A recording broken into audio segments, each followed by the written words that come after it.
बिस्मिल्लाहिर्रहमानिर्रहीम इय्याका नअबुदु व इय्याका नस्तईन। अस्सलाम वालेकुम रहमतुल्लाहि व बरकातुहू। नाज़रीन, उम्मीद करता हूँ आप सब खैरियत से होंगे और आपकी ज़िंदगी अच्छी गुजरी होगी। बड़ी खबर, बड़ा धमाका, वो खबर आ गई जो किसी के वहम गुमान में भी ना थी। डॉक्टर शाह मसूद के औलाक इंकशाफात ने हलचल मचा दी।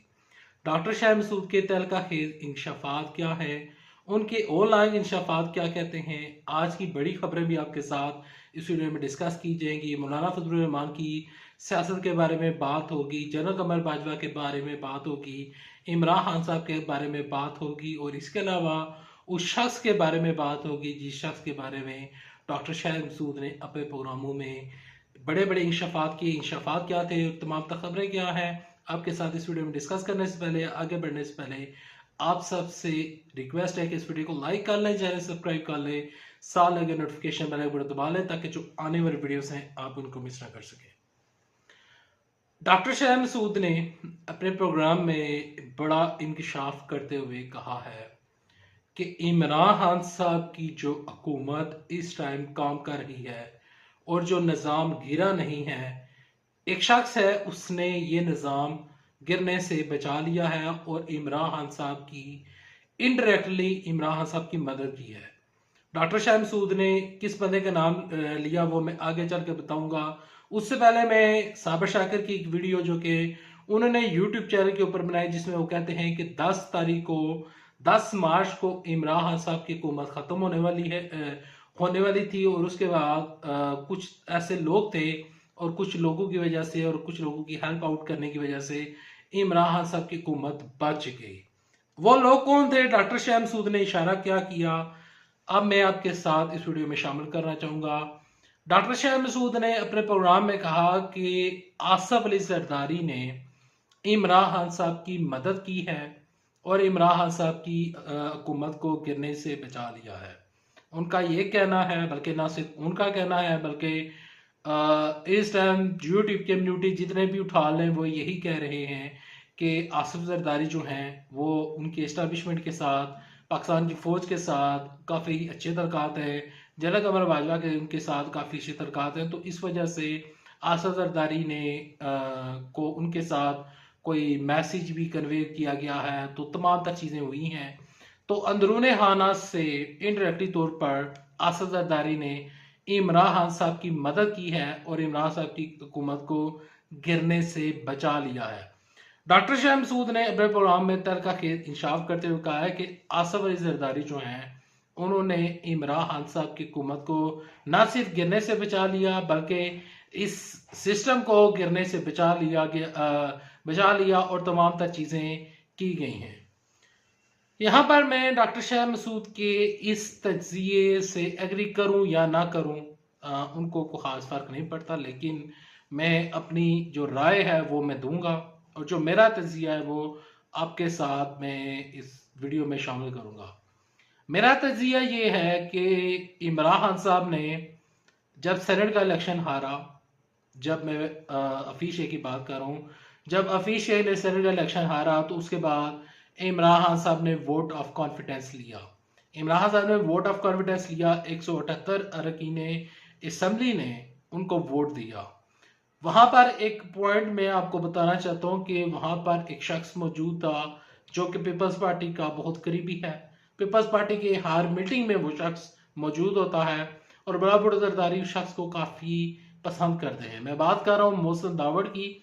मोहसिन दावड़ वहां पर मौजूद थे और वहां पर मौजूद वो शख्स था और उसने ये जो तमाम तक प्रोसेस चला था इसको भी उस शख्स ने ये करने की कोशिश की थी कि वहां पर पार्लियामेंट में बेईमानी हुई है और तमाम तक चीज़ें हुई हैं। लेकिन बाद में असद कैसर साहब ने जब उस शख्स की मुतालबा किया था कि तुम इस चीज़ को प्रूव करो और ये जो बार अपोजिशन जमाते हैं पीडीएम जो है ये इस चीज़ को प्रूव करे कि वोटिंग गलत हुई है, एक नंबर भी अगर गलत साबित हो जाता है तो मैं तमाम तर जो मेरी सीट है उससे रिजाइन कर जाऊंगा और दोबारा सियासत में भी नहीं आऊंगा। लेकिन पीपल्स पार्टी, मुस्लिम लीग नून और तमाम तर जो लोग थे वो उससे पीछे हट गए। मौलाना फजलुर रहमान साहब भी इससे पीछे हट गए और ये तमाम तर चीजें होती रही।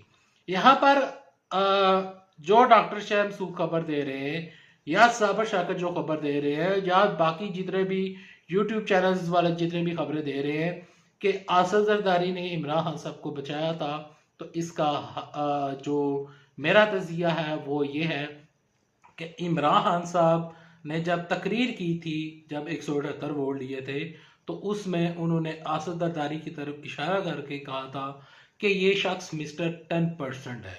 और आसद जरदारी के साथ इमरान साहब का जो रवैया था और जो उनका लहजा था वो काफ़ी ज़्यादा सख्त था।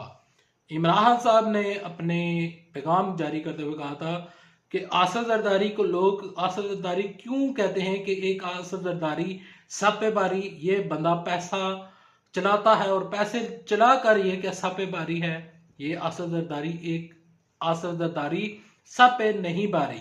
यहाँ पर इमरान खान साहब को उस टाइम और इमरान साहब की जो गवर्नमेंट है उसको बचाया था 178 जो अरकान असम्बली थे, जो इमरान खान साहब के इत्तेहादी थे और जो इमरान साहब के जमाती थे। उन लोगों ने इमरान साहब की हुकूमत को गिरने से बचा लिया था। बाकी अब शायद डॉक्टर शाह मसूद को ये जो उन्होंने तजिया पेश किया, ये पेश करने की उनको ज़रूरत इस वजह से पेश आई क्योंकि वो तकरीबन 2018 से जब से इमरान साहब की हुकूमत बनी थी वो कहते आ रहे थे और अभी भी कहते हैं कि ये निज़ाम गिर चुका है, गिरने वाला है और इमरान साहब की हुकूमत ख़त्म होने लगी है। ना सिर्फ वो बल्कि हकीकत चैनल ये कहता रहा है कि आज इस्लामिक सदारती निज़ाम आ जाएगा, कल आ जाएगा, लेकिन आया नहीं है। वो एक प्रोसेस होता है, वो मैं पहले कई वीडियो में डिस्कस कर चुका हूँ कि किस तरह आएगा, किस तरह नहीं आएगा और क्या वाकई इमरान खान साहब लाने की मूड में है या नहीं, वो मैं पहले डिस्कस कर चुका हूँ। फिर भी मैं बता देता हूँ कि इमरान खान साहब इस्लामी सदारती निज़ाम लाने नहीं जा रहे, इसी सिस्टम को ठीक करने की कोशिश कर रहे हैं और पाकिस्तान की फौज उनके साथ दे रही है और इंशाल्लाह ये सिस्टम ठीक होता हुआ नजर आएगा। इमरान खान साहब ने पैगाम जारी करते हुए कहा, कहते हैं कि मैं मानता हूं कि उस तरह का एहतसाब नहीं हुआ, लेकिन ये पहली दफा पाकिस्तान की जो गवर्नमेंट बनी है जिसमें तमाम तर जो इलीट क्लास के लोग थे उनका एहतसाब हो रहा है और वो इस टाइम कानून के दायरे के अंदर और कानून के कटहरे में पहुंच चुके हैं। तो कहते हैं कि ये मेरी हुकूमत की बड़ी कामयाबी है। आज की कुछ खबरें शामिल करते हैं। आज की जो बड़ी खबरें थी उनमें चेयरमैन सेनेट का जो इलेक्शन हुआ था उसमें जो पीपल्स पार्टी ने दरख्वास्त दी थी, वो दरख्वास्त की जमानत जो थी, वो जो दरख्वास्त थी जो उन्होंने दी थी वो उसको समात नाकाबिल समात करार देकर जो हाई कोर्ट है, इस्लामाबाद हाई कोर्ट है, उन्होंने खारिज कर दिया गया। इसके अलावा जो मरियम नवाज शरीफ साहबा थी उन्होंने जमानत कबल अज़ वक्त गिरफ्तारी करवा ली है और जो अबूरी जमानत ले ली है और अपने आप को एक दफ़ा फिर बचा लिया है। डॉक्टर शाह मसूद की खबर ये कहती है, लेकिन यहाँ पर सबसे बुरी खबर यह है कि जो फजलुर रहमान साहब है उनकी दाल किसी साइड पर नहीं गा रही और वो बाहर बैठे ये तमाम तमाशा देख रहे हैं और लॉन्ग मार्च के लिए दुआएं मांग रहे हैं और बार बार बला बड़ोदारी। और आज की ये खबर है कि जो मौलाना फजलुर रहमान है कि उन्होंने आसद जरदारी को फ़ोन किया और कहते हैं कि इत्तेफाक के साथ हमें तमाम तर चीज़ें करनी चाहिए, लेकिन आसद जरदारी की तरफ से नो का जवाब आया है क्योंकि मौलाना फजलुर रहमान साहब ये चाहते हैं कि किसी तरीके के साथ लॉन्ग मार्च हो जाए क्योंकि 1.25 अरब रुपया मौलाना फजलुर रहमान साहब ले चुके हैं और उनके इस अमल की वजह से शिबली फराज साहब कहते हैं कि ये लोग सौदागर हैं, ये वोट के सौदागर हैं, ये लोग मुल्क के सौदागर हैं। उम्मीद करता हूँ वीडियो आपको पसंद आएगी। वीडियो पसंद आने से मेरे को लाइक कर लीजिएगा, चैनल सब्सक्राइब कर लीजिएगा। नेक्स्ट वीडियो तक ले दे इजाजत। अल्लाह हाफिज। पाकिस्तान जिंदाबाद। पाकिस्तान फौज।